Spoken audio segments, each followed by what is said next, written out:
محترم ناظرین، السلام علیکم ورحمۃ اللہ وبرکاتہ۔ میرا آفس میں آج پہلا دن تھا۔ ڈرتے ڈرتے میں نے اندر قدم رکھا تھا۔ سب سے مل کر جیسے ہی آفیسر کے سامنے پہنچا، وہی ہوا جس کا ڈر تھا۔ تم ایک معمولی موچی، تمہاری ہمت کیسے ہوئی اتنی بڑی فرم کے اندر آنے کی؟ میرا باس غصے سے چلایا۔ پورے آفس کے لوگ جھانک جھانک کر دیکھ رہے تھے۔ باس نے مجھ کو دھکے دے کر باہر نکالا، مگر اس سے پہلے کہ میں کچھ کہتا، سامنے سے آتی میڈم روزینہ نے میرے باس کو تھپڑ دے مارا اور چیخ کر کہا، یہ یہاں کا ملازم نہیں بلکہ تم سب کا باس ہے۔ اچانک میں حیران ہو کر مس روزینہ کو دیکھ رہا تھا۔ وہ مزید کچھ کہتی اس سے پہلے ہی میں بولا تھا، میں نے یہ صرف انسانیت کے ناطے کیا ہے، مگر میں اتنا بڑا عہدہ نہیں سنبھال سکتا۔ نہ میرے پاس تعلیم ہے اور نہ ہی تجربہ۔ آپ نے یہ عمارت بہت محنت سے کھڑی کی ہے۔ میری ایک غلطی سے آپ نقصان اٹھا سکتی ہیں۔ لیکن مس روزینہ روتے ہوئے میرے آگے ہاتھ جوڑ گئی تھی۔ ان کا یہ والہانہ انداز میری سمجھ سے باہر تھا۔ میں مانتا ہوں کہ میں نے ان کی بہت بڑی مدد کی ہے، لیکن ایک دم سے ان کا یہ عمل دیکھ کر میں حیران رہ گیا تھا۔ چند لمحے تو میں خاموش رہا اور پھر کچھ سوچ کر میں نے حامی بھر دی تھی۔ یہ حقیقت تھی، مجھے کام کی اشد ضرورت تھی۔ میں اچھی جگہ نوکری کا خواہشمند تھا تاکہ آنے والی زندگی کو سنوار سکوں، لیکن میں کسی کے جذباتی پن کو اپنے فائدے کے لیے استعمال نہیں کر سکتا تھا۔ وہ مجھے کل آنے کا بول کر جا چکی تھی۔ میں اپنے چھوٹے سے برآمدے میں بالکل چپ چاپ خاموش بیٹھا ہوا تھا۔ ابھی کچھ دیر گزری جب گھر کے دروازے پر دستک ہوئی تھی۔ میں فوراً اپنی جگہ سے کھڑا ہو گیا۔ مجھے یقین تھا امی ہی آئی ہوں گی، لیکن جب میں نے دروازہ کھولا تو سامنے ایک آدمی کھڑا ہوا تھا۔ اس کے ہاتھ میں کافی سارے شاپنگ بیگز اور کچھ راشن کا سامان موجود تھا۔ وہ گھر کے اندر آیا اور سامان چارپائی پر رکھتے ہوئے بولا تھا، مس روزینہ نے یہ سامان آپ کے لیے بھیجا ہے۔ ان کا حکم ہے کہ کل آپ انہی میں سے ایک ڈریس پہن کر آفس آئیں گے۔ صبح آپ تیار ہو جانا، آپ کو میں ہی پک کرنے کے لیے آؤں گا۔ وہ مجھے بول کر جا چکا تھا، جبکہ میں بالکل سکتے کی حالت میں کھڑا ہوا تھا۔ یہ میرے ساتھ ہوا کیا تھا؟ خدا تعالیٰ نے کیسی میری کایا پلٹی تھی؟ یہ سب میری سمجھ سے بالا تر تھا۔ چند لمحے کے بعد میری امی جان گھر کے اندر آ گئی تھی اور مجھے ڈانٹتے ہوئے بولی تھی کہ گھر کا دروازہ بند کر لیا کرو۔ کتنی بار تمہیں سمجھایا ہے، یہاں پر کتنے چور ڈکیٹ رہتے ہیں، خدا نہ خواستہ ہمارا چھوٹا موٹا سامان ہی وہ لوگ اٹھا کر لے گئے تو ہم کیا کریں گے؟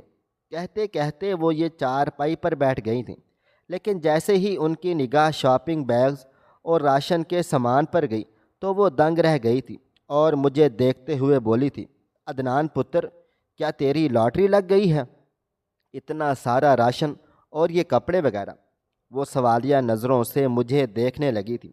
مجھے کچھ سمجھ میں نہیں آ رہا تھا کہ میں امی جان کو اس بارے میں بتاؤں یا فی الحال خاموش رہوں، لیکن میں کچھ سوچ کر ان کے پاس جا کر بیٹھ گیا تھا۔ میری ماں نے بہت جد و جہد کی تھی، تب کہیں جا کر میرا چھوٹا موٹا ہی صحیح ایک کاروبار سا ہو گیا تھا۔ میں ان کے قریب بیٹھ گیا اور ان کو دیکھتے ہوئے بولا تھا، اماں جان، ایک بات ہے، یہ سامان میری لاٹری سے نہیں بلکہ قسمت سے ملا ہے۔ میں ان کو بتاتے ہوئے جھجک رہا تھا، کیونکہ میری اماں کو ایسی باتیں بالکل بھی پسند نہ تھیں۔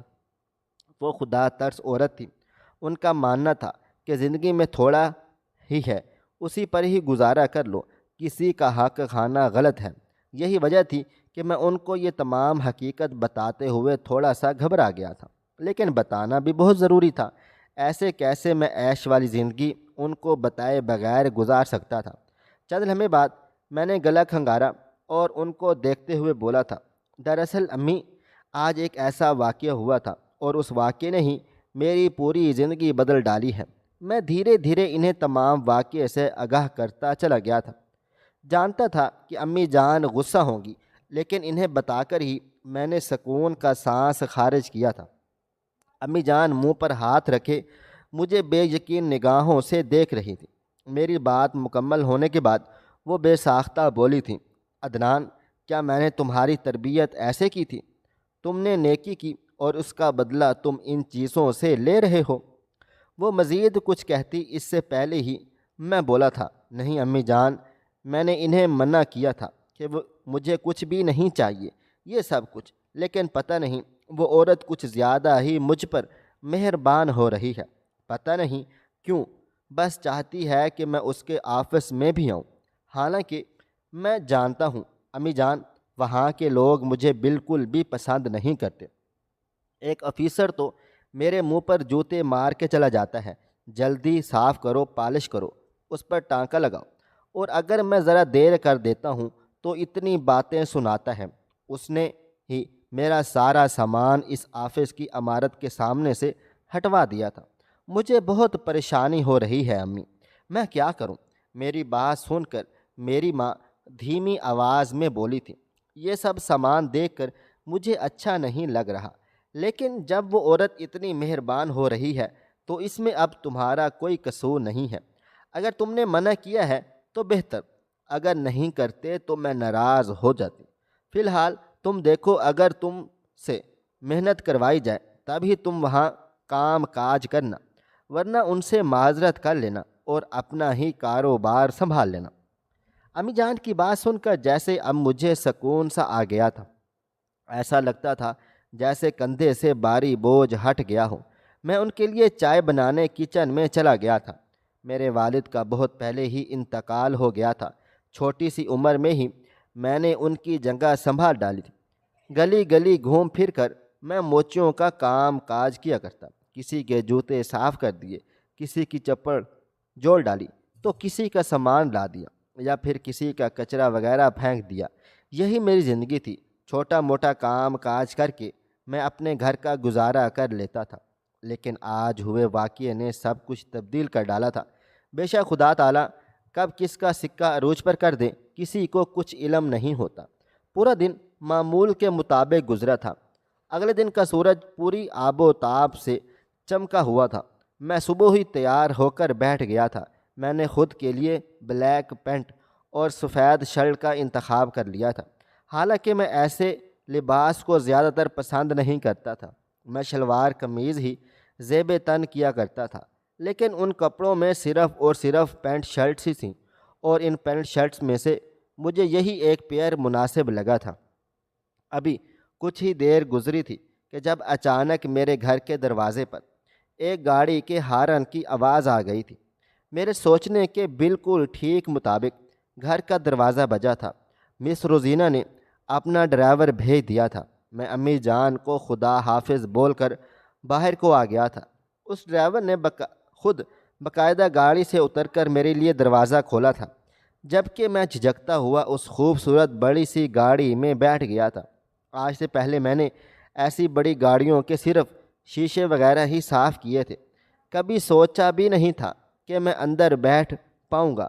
اندر بیٹھتے ہی اس ڈرائیور نے مجھے سلام کیا تھا اور پھر گاڑی سیدھا آفس کی طرف روانہ کر ڈالی تھی۔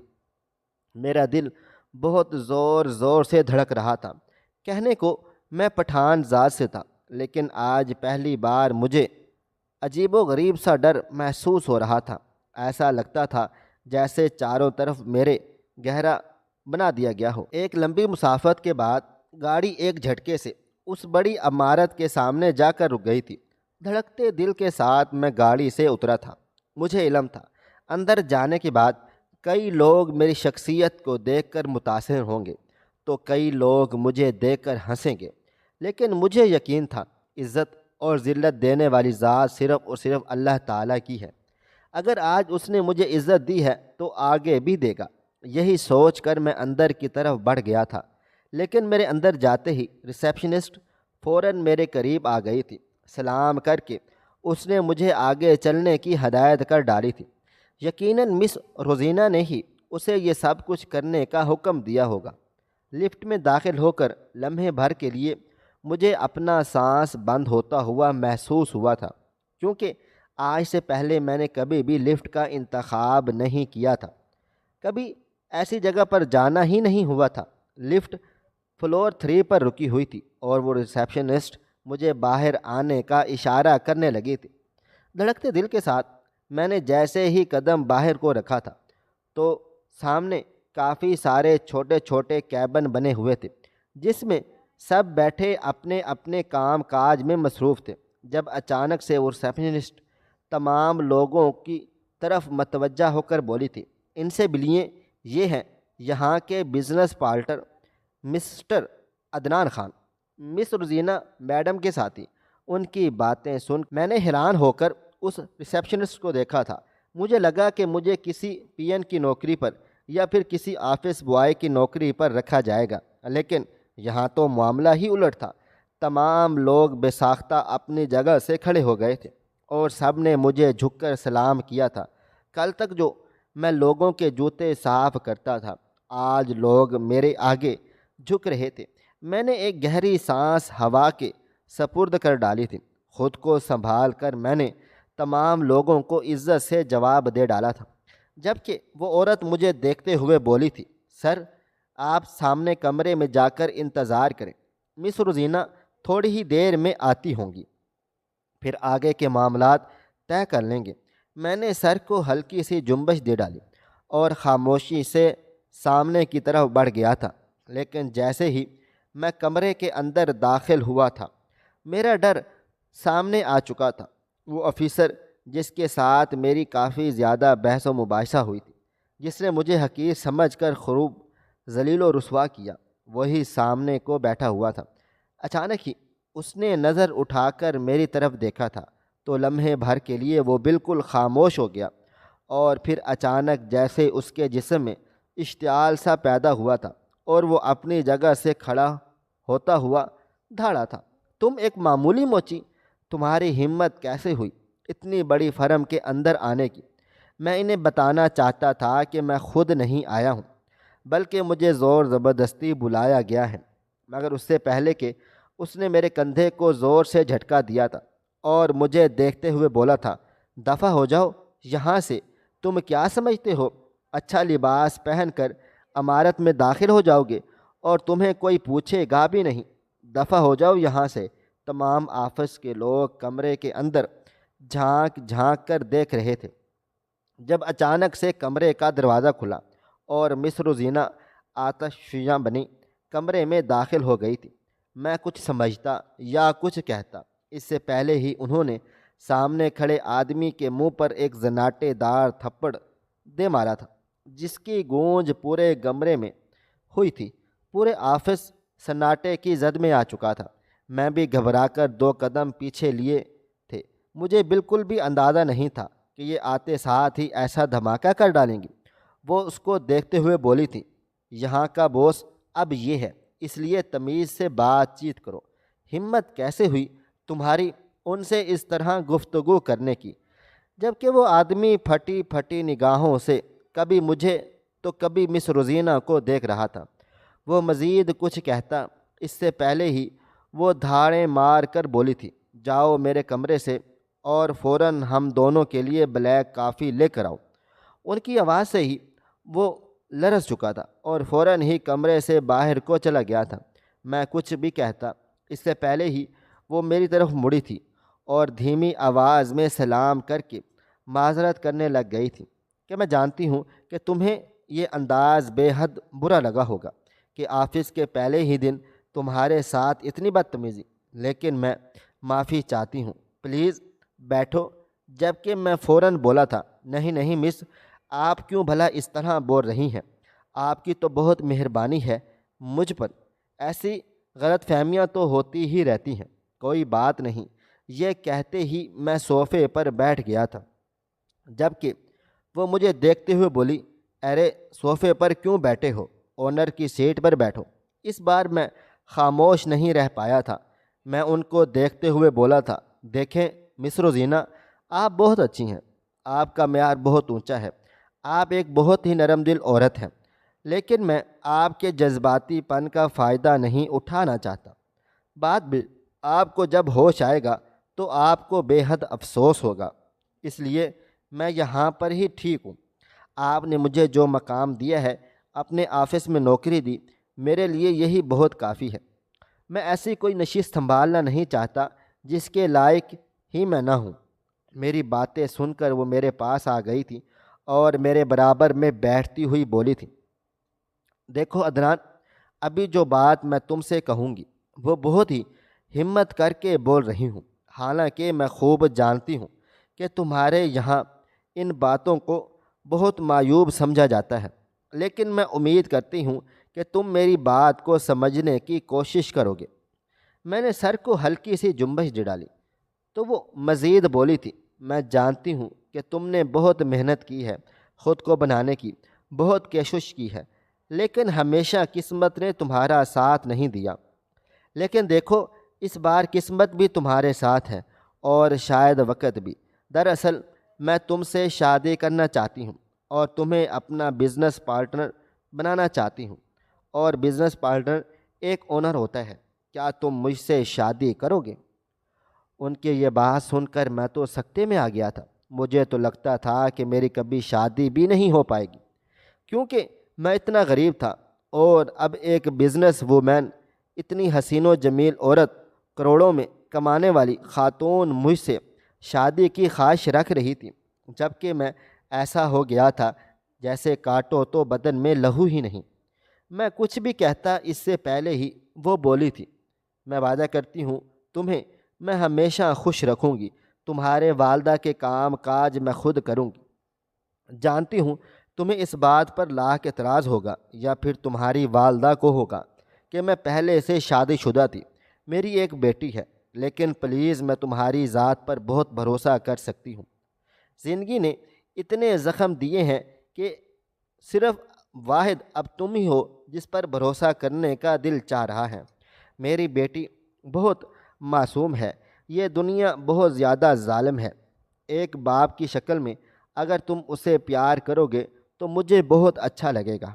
ان کی باتیں سن کر میں بالکل خاموش ہو گیا تھا۔ ایک لمحے کے لیے میرا دل کیا کہ میں انہیں منع کر دوں، کیونکہ میری اتنی اوقات ہی نہیں تھی کہ اتنی اچھی عورت میری بیوی بن جائے، مگر ان کی بیٹی کے بارے میں سن کر میں چپ چاپ ہو گیا تھا۔ زویا کو یاد کر کے ایک لمحے کے لیے میری آنکھیں نم ہو گئی تھیں۔ اس بچی کی وجہ سے ہی تو آج میں یہاں پر بیٹھا ہوا تھا۔ چند لمحے کے بعد میں نے ان کو دیکھتے ہوئے بولا تھا، مگر آپ اس بات کو ہمیشہ یاد رکھیں گی کہ میں نے آپ کے جذباتی پن کا فائدہ ہرگز بھی نہیں اٹھایا ہے۔ میں آپ کے ساتھ مخلص ہوں۔ جب سے وہ فوراً بولی تھی، دیکھو میں ایک بزنس وومین ہوں، اور ایک بزنس وومین کبھی بھی جذباتی نہیں ہوتی، وہ ہمیشہ عقل سے سوچتی ہے اور بہت دور تک کا دیکھ رہی ہوتی ہے۔ تم سے محض ایک ملاقات ہی مجھے اتنا کچھ سمجھا چکی ہے کہ تمہارا کردار کیسا ہے۔ میرا دل ہی نہیں مانتا کہ اب میں اور کسی پر بھروسہ کرنے کا۔ تم بتاؤ، تم کب تک مجھ سے نکاح کرو گے؟ میں چاہتی ہوں کہ آج ہی تم مجھ سے نکاح کر لو، تاکہ میں سکون میں آ جاؤں کہ اب میں اور میری بیٹی محفوظ ہاتھوں میں ہیں۔ اس کی اتنی بڑی بات سن کر میری آنکھیں نم ہو گئی تھیں۔ میں پٹھان تھا، پٹھان ذات بہت سخت ہوتی ہے، لیکن آج میری آنکھیں برسنے کو تھیں۔ مجھے اپنا پورا ماضی اپنی نظروں کے سامنے نظر آ رہا تھا۔ کچرا اٹھانا، لوگوں کے گھروں کا سامان پھینکنا، گاڑیوں کے شیشے صاف کرنا، لوگوں کے جوتوں کی پالش کرنا، اماں کے لیے ادھار لینا، وہ تمام لمحات میری آنکھوں سے یکدم گزر سے گئے تھے۔ میں نے کچھ سوچ سمجھ کر ایک گہری سانس ہوا کے سپرد کر ڈالی تھی اور ان کو دیکھتے ہوئے بولا تھا، مغرب کے بعد نکاح کر لیتے ہیں۔ دراصل میں اپنی والدہ کو اس تمام صورتحال سے آگاہ کر دینا چاہتا ہوں۔ میں آپ کو ایک اور بات بھی کہنا چاہتا ہوں، مس روزینہ، اگر آپ میری بیوی بنے گی تو میں آپ کی کمائی نہیں کھا سکتا۔ میرا ضمیر مجھے اس چیز کی اجازت نہیں دے گا۔ ہاں، اگر آپ مجھے اس کمپنی میں کوئی نوکری دیتی ہیں اور اس کے بدلے مجھے پیسہ دیں گی تو میں اس کے لیے راضی ہوں۔ آپ اور آپ کی بیٹی اب سے میری ذمہ داری ہوں گے۔ میری بات کو سن کر مس روزینہ بولی تھی، مجھے اس بات کا بخوبی علم تھا کہ تم جیسا خوددار شخص کبھی بھی ایسا کر ہی نہیں سکتا، اس لیے میں نے تمہارے لیے پہلے سے ہی انتظام کر دیا ہے۔ تم بے فکر رہو، جبکہ میں اپنی جگہ سے اب کھڑا ہو گیا تھا اور ان کو دیکھتے ہوئے بولا تھا، ٹھیک ہے، شام کو میں آپ کے گھر آ جاؤں گا اپنی والدہ کے ساتھ، وہیں پر ہمارا نکاح ہوگا، کیا آپ کو منظور ہے؟ میری بات سن کر وہ مسکرا ڈالی تھی اور میری طرف دیکھتے ہوئے بولی تھی، ٹھیک ہے، تم جاؤ اور اپنی والدہ کو آگاہ کر دو، اور ہاں، جو بھی تمہارا ذاتی سامان ہے وہ لے آنا، میں تم سے زیادہ لمبی چوڑی بات نہیں کروں گی۔ عدنان، دیکھو، تم جانتے ہو میرا لائف سٹائل اور تمہارا لائف سٹائل تھوڑا بہت مختلف ہے، اس لیے کچھ وقت کے لیے ہی صحیح، مگر تمہیں میرے ساتھ رہنا ہوگا۔ جب تم خود کچھ بن جاؤ، اپنی نوکری سے کچھ حاصل کر لو، مجھے اپنے گھر میں رکھنا، میں اف بھی نہیں کروں گی، لیکن پلیز ابھی نہیں۔ ان کی بات سن کر میں کچھ دیر کے لیے خاموش ہوا تھا۔ یہ بات مجھے کافی ناگوار گزری تھی، لیکن پھر میں نے کچھ سوچ کر حامی بھر ڈالی تھی۔ فی الحال میں گھر کی طرف بڑھا تھا، راستے بھر میری آنکھیں نم رہی تھیں۔ کل کا منظر اب میری آنکھوں کے سامنے کسی فلم کی مانند لہرانے لگا تھا۔ سخت دھوپ میں بھی میں بیٹھا لوگوں کی چپر جوڑ رہا تھا۔ روڈ پر بیٹھے میرے ماتھے سے پسینہ بھل بھل بہے چلے جا رہا تھا، لیکن مجھے اس چیز کی پرواہ ہرگز نہیں تھی۔ گھر پر میری ماں موجود تھی، جس کے لیے مجھے آج راشن خرید کر جانا تھا۔ ابھی میں پالش کر کے ہٹا ہی تھا جب اچانک میری نگاہ ایک چھوٹی بچی پر گئی، جو کہ شاید گم ہو گئی تھی یا پھر کوئی مسئلہ مسائل تھا۔ وہ مسلسل روئے چلے جا رہی تھی، دیکھنے کو کافی اچھے گھرانے کی لگ رہی تھی۔ چند لمحے تو میں اپنی جگہ پر ہی خاموشی سے بیٹھا رہا تھا، کیونکہ آج کل ایسی بچیوں کی مدد کرنے کے بعد ان کے گھر والے صرف اور صرف بدتمیزی کرتے ہیں، الزام تراشی کرتے ہیں اور پھر جیل کے اندر ڈال دیتے ہیں۔ اس لیے میں چپ چاپ خاموشی سے اپنی جگہ پر ہی بیٹھا رہا تھا، لیکن اچانک میری آنکھوں کے سامنے ایک وین آ کر رک گئی تھی اور لمحہ لگا تھا کہ اس بچی کو گھسیٹ کر اندر ڈال دیا گیا تھا۔ میں سانس تک روک چکا تھا، ایسا لگتا تھا جیسے ابھی کے ابھی کسی نے میری جان قبض کر ڈالی ہو۔ لمحے میں وہ وین سٹارٹ ہوئی اور آگے بڑھ چکی تھی، اور اسی پل جیسے مجھے ہوش آ گیا تھا، چپل پہن کر میں اس وین کے پیچھے بھاگنا شروع ہو گیا تھا۔ مجھے اب کوئی ہوش نہیں تھا کہ میں روڈ پر اپنا سامان چھوڑ کر بھاگا ہوں۔ میرا گلا، میرا چھوٹا سا کاروبار، سب کچھ وہیں پر پڑا ہوا تھا، اور مجھے فکر تھی تو صرف ایک چھوٹی سی جان کی، جو بہت معصوم تھی، جسے ابھی کچھ بھی نہیں پتہ تھا، جسے یہ بھی نہیں پتہ تھا کہ وہ لوگ اسے کہاں لے کر جا رہے ہیں، اس کے ساتھ کیا سے کیا ہوگا۔ لیکن میں کتنا بھاگتا، وہ وین لمحے بھر میں میری آنکھوں سے اوجھل ہو گئی تھی۔ میں وہیں اپنا سر تھام کر بیٹھ گیا تھا۔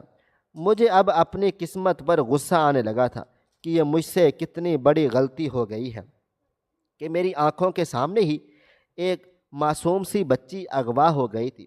کہنے کو میں نے اس بچی کو تنہا دیکھا تھا، مجھے چاہیے تھا کہ میں اس کی مدد کرنے کے لیے جاتا، لیکن میں بے وجہ کی انا کا بت سجائے ہوئے وہیں بیٹھا رہا تھا۔ اور پھر دیکھو، خدا نے مجھے کیسی سزا سے نواز ڈالا تھا کہ اب میں ساری زندگی اسی گلٹ میں رہتا۔ لیکن اچانک نگاہ دوسرے روڈ پر گئی، جہاں سے وہ وین موڑ کاٹ رہی تھی، اور اسی پل مجھ میں ایک بار پھر سے ہمت آ گئی تھی۔ لیکن اس بار میں نے گاڑی کا ہی انتخاب کیا تھا، کیونکہ میں جان چکا تھا کہ ایک انسان ہوں اور میں فی الحال ابھی کسی گاڑی کا مقابلہ نہیں کر سکتا ہوں۔ وہ رکشے والا فوراً بولا، کہاں پر جانا ہے؟ میں نے اسے وین کی طرف چلنے کا اشارہ کر ڈالا تھا۔ پہلے تو وہ گھبرا گیا، لیکن پھر میں نے جب اسے جھنجھوڑا تو فوراً ہی اس نے گاڑی اس وین کے پیچھے لگا ڈالی تھی۔ وہ گاڑی والا کافی ماہر تھا، اتنی آسانی سے وہ ٹریفک کو کراس کر رہا تھا۔ میں لمحے بھر کے لیے دنگ رہ گیا تھا، پریشان ہو گیا کہ وہ رکشے والا بھی بولا تھا، کافی تیز ڈرائیور ہے، تم اس کے پیچھے کیوں جا رہے ہو؟ ایک لمحے کے لیے میرا دل کیا کہ میں اسے بتا دوں، لیکن میں جانتا تھا کہ آج کل لوگوں میں انسانیت ہے ہی نہیں، یہ کبھی بھی میرا ساتھ نہیں دے گا، کیونکہ مجھے بھی علم تھا اگر میں پیچھے جاؤں گا تو خطرہ ضرور ہوگا، اور یہ شخص بھی خطرے کی وجہ سے مجھے یہیں اتار ڈالے گا۔ اس لیے میں نے بات بناتے ہوئے بولا تھا، میری فیملی اسی میں ہے، ہم لوگ ساتھ ہی جا رہے ہیں، لیکن بس اس میں جگہ نہیں تھی، اس لیے میں نے رکشہ پکڑ لیا تھا۔ ڈرائیور نے مجھے دیکھا حیران و پریشان ہو کر، لیکن جب میں نے رخ پھیرا تو وہ فوراً ہی گاڑی کی طرف متوجہ ہو گیا تھا۔ ہم اس وین کو تعاقب کرتے ہوئے ایک کھنڈر میں آ گئے تھے۔ میں نے سوچا تھا کہ یہ وہ ڈاکو ہیں جو بچی کے اعضاء نکال کر بیچنا چاہتے ہیں، لیکن یہاں تو معاملہ ہی کچھ اور تھا۔ وہ سب درندے تھے، ایک معصوم 4 سال کی بچی کا ریپ کرنا جانتے تھے، لیکن کہتے ہیں نا خدا تعالیٰ مدد بھیج ہی دیتا ہے۔ وہ 4 لوگ تھے اور میں صرف تنہا۔ وہ رکشے والا مجھے کھنڈر میں ہی چھوڑ کر بھاگ کر چلا گیا تھا۔ پیسے لینے کے لیے بھی وہ ٹھہرا بھی نہیں تھا۔ میں بنا کچھ سوچے سمجھے اندر کو چلا گیا تھا۔ انسانیت کا جذبہ میرے سر پر ایسا سوار ہو گیا تھا کہ میں پھر سب کچھ بھول بھال گیا تھا۔ وہ بچی کے ساتھ کچھ کرتے اس سے پہلے ہی میں نے چاروں کو بنا کچھ بھی سوچے سمجھے دھنک کے رکھ دیا تھا۔ انہیں اتنا مارا پیٹا تھا کہ وہ سانس لینا تک بھول گئے تھے۔ اپنا چھوٹا سا موبائل فون نکال کر میں نے فوراً سے پولیس کو اطلاع کر دی اور اس بچی کے آنسو صاف کیے، جبکہ وہ روتے روتے میرے سینے سے لگ گئی تھی۔ ایک لمحے کے لیے نہ جانے کیوں مجھے ایک عجیب و غریب سا احساس پیدا ہو گیا تھا، ایک ایسا شفقت کا احساس جس کو میں لفظوں میں بول بھی نہیں سکتا۔ میں نے اسے آہستہ سے خود سے جدا کر دیا اور اس کو دیکھتے ہوئے نرمی سے بولا تھا، گڑیا کبھی بھی کسی غیر مرد کے سینے سے نہیں لگتے۔ غیر مرد بھلے آپ کے بابا ہوں، آپ کے بھائی ہوں، یہاں تک کہ آپ کا بیٹے بھی ہوں، سینے سے کبھی نہیں لگتے، بس سر پر ہاتھ رکھوا لیتے ہیں۔ یہ شفقت دیتا ہے۔ جبکہ وہ معصوم سی بچی سمجھی تھی یا نہیں، مگر اس نے بہت ہی سمجھداری سے سر کو ہاں میں ہلا دیا تھا۔ لمحے میں مصر و زینہ پولیس اہلکار فوراً وہاں کو پہنچ گئے تھے۔ مصر و زینہ کا بس ہی نہیں چل رہا تھا کہ وہ میرے قدموں میں گر جاتی۔ انہوں نے اسی پل میں میرا ہاتھ جوڑ کر خوب سارا شکریہ ادا کر ڈالا تھا، جبکہ میں انہیں دیکھتے ہوئے بولا تھا، میڈم یہ میرا فرض تھا اور میں نے اپنا فرض نبھا دیا ہے۔ آپ اپنی بیٹی کا خیال رکھا کریں، وہ بہت چھوٹی ہے اور اس کو اچھی بری باتیں سمجھائیں۔ اتنی آسانی سے لوگ چھوٹی بچیوں کے ساتھ غلط کام کاج کر جاتے ہیں اور پتہ بھی نہیں چلتا۔ بہتر ہوگا کہ آپ اپنی بیٹی کا خاص خیال رکھیں۔ مجھے اس بات کا علم نہیں تھا کہ وہ ایک بہت بڑی بزنس وومن ہے، جس کمپنی کو دیکھ کر میں صرف اور صرف آ بھرتا تھا کہ کاش یہاں مجھے کام مل جائے، کاش میں اس کمپنی کو اندر سے دیکھ پاؤں۔ وہ اس کمپنی کی مالک تھی۔ میں تو اپنی خدمت خلق کر کے واپس کو لوٹ آیا تھا، لیکن میرا آشیانہ بکھر گیا۔ واپسی پر نہ میرا کوئی سامان وہاں پر موجود تھا اور نہ ہی میرا گلا۔ آج مجھے اماں کے لیے راشن بھی ہر حال میں لے کر جانا تھا، لیکن شاید کہ قسمت کو کچھ اور ہی منظور تھا۔ میں نے اپنا پسینہ صاف کیا اور دھڑکتے دل کے ساتھ واپس گھر کو لوٹ گیا تھا، لیکن ٹھیک 2 گھنٹے کے بعد مصر و زینہ میرے گھر آ گئی تھی۔ میں تو اس بات پر حیران و پریشان ہوا تھا کہ انہیں یہاں کا کیسے پتہ، اور پھر جب انہوں نے مجھے آ کر بتایا کہ وہ اس انڈسٹری کی مالکن ہیں اور وہ مجھے جواب دینا چاہتی ہیں، تو میں دنگ رہ گیا، حیران و پریشان ہو گیا تھا۔ پہل تو میں نے انکار کرنا چاہا، لیکن جب وہ میری منت سماجت کرنے لگیں تو میں بالآخر مان ہی گیا تھا، اور اب ان کا نکاح کی پیشکش کر دینا میری سمجھ سے باہر تھا۔ یقیناً وہ اپنی بیٹی کی وجہ سے بہت زیادہ جذباتی ہو گئی تھی، اور میں نے دل میں عہد کیا تھا کہ اس معصوم بچی کا خیال میں خود سے بھی زیادہ رکھوں گا اور مصر و زینہ کو ہتھیلی کا چھالا بنا کر رکھوں گا، کیونکہ ایسی دریا دل عورتیں بہت اونچا مقام دینا چاہیے۔ گھر آ کر جب میں نے امی جان سے نکاح کا کہا تو وہ تھوڑا بہت پریشان ہو گئی تھی، مگر پھر کچھ سوچ سمجھ کر انہوں نے بھی ہاں بول دی تھی کہ بیوہ عورت سے شادی کرنا سنت ہے۔ میرے نبی پاک صلی اللہ علیہ وآلہ وسلم نے بھی پہلی شادی ایک بیوہ عورت سے کی تھی، اور پھر وہی ہوا جس کا ہم نے ارادہ کیا تھا۔ مغرب کے بعد میرا ان سے نکاح طے پا چکا تھا۔ حیرانگی مجھے سب سے زیادہ اس معصوم سی بچی پر تھی جو میرے گھر آنے پر خوشی سے اچھل کود رہی تھی۔ نکاح کے وقت بھی وہ اپنی ماں کے بالکل پہلو میں بیٹھی ہوئی تھی۔ میں نے بہت پیار سے اس کے سر پر ہاتھ رکھا تھا اور وہاں پر میں نے چند لمحے میں بعد ایک بہت ہی زیادہ خوبصورت چیز دیکھی تھی۔ وہ جس مرد سے مل رہی تھی محض اپنا سر ہی آگے کو کر رہی تھی۔ کئی لوگوں نے اسے گلے سے لگانا چاہا، پیار کرنا چاہا، لیکن وہ سب کو روک دیتی تھی۔ شاید وہ اپنے چھوٹے سے دماغ میں میری وہ بڑی سی بات کو ایڈ کر چکی تھی۔ اچانک مس روزینہ میرے قریب جھکی اور دھیمی آواز میں بولی تھی، بہت شکریہ آپ کا میری چھوٹی سی بیٹی کو اتنی بڑی بات سمجھانے کے لیے۔ میں نے ان کی طرف مڑ کر دیکھا تھا تو وہ مسکرا رہی تھی، آنکھوں میں آنسو تھے۔ نہ جانے کس احساس کے تحت میں نے ان کے گرد اپنا حصار مضبوط کر لیا تھا اور بنا لوگوں کی پرواہ کیے بغیر ان کے ماتھے پر ایک محبت بھرا بوسہ دیا تھا۔ قسمت انسان کو بعض اوقات ایسا بھی موقع دیتی ہے، لیکن یہ سب صرف اور صرف قدرت کی طرف سے میرے لیے تحفہ تھا۔ شاید اللہ تعالیٰ کو میری وہ ادا پسند آ گئی تھی جب میں نے اس بچی کے لیے دیوانہ وار بھاگا تھا۔ کہنے کو میرا اس معصوم سی بچی کے ساتھ کوئی بھی رشتہ نہیں تھا، لیکن دل میں ایک عجیب و غریب سا درد جاگا ہوا تھا کہ وہ بھی تو کسی کی اولاد ہے اور وہ بھی تو ایک معصوم وجود ہے۔ اور پھر کیا ہوا، خدا نے مجھے ایک ایسی عورت سے نوازا جسے ہر شے کا علم تھا۔ وہ خاتون بہت اچھی ہے، اس نے کبھی مجھے ڈی گریڈ نہیں کیا بلکہ مجھے ہمیشہ اول رکھتی ہے۔ ان کا کہنا ہے کہ مرد محافظ ہوتا ہے، مرد سرپرست ہوتا ہے، اور اس کی یہ چند باتیں میرا دل جیت لیتی ہیں۔ محترم ناظرین، آج کی کہانی کیسی لگی کمنٹ باکس میں اپنی رائے کا اظہار کریں۔ خواہش صرف اتنی ہے کہ کچھ الفاظ لکھوں جس سے کوئی گمراہی کے راستے پہ جاتے جاتے رک جائے، اور نہ بھی رکے تو سوچ میں ضرور پڑ جائے۔ پیارے دوستو، امید کرتا ہوں کہ آپ کو یہ ہماری کہانی پسند آئی ہوگی۔ کہانی پسند آئی ہو تو ویڈیو کو لائک کریں، کومنٹس کریں، شیئر کرنا بالکل بھی نہ بولیں، اور ہاں، اگر آپ لوگ اس چینل پر نئے ہیں تو اس چینل کو سبسکرائب ضرور کر لیجئے گا اور نوٹیفیکیشن کو ضرور دبا دیجئے گا تاکہ آنے والی کہانی سب سے پہلے آپ کو مل سکے۔ ملتے ہیں کل ایک نئی اور دلچسپ کہانی کے ساتھ، تب تک اپنا ڈھیر سارا خیال رکھیے گا۔ اللہ حافظ۔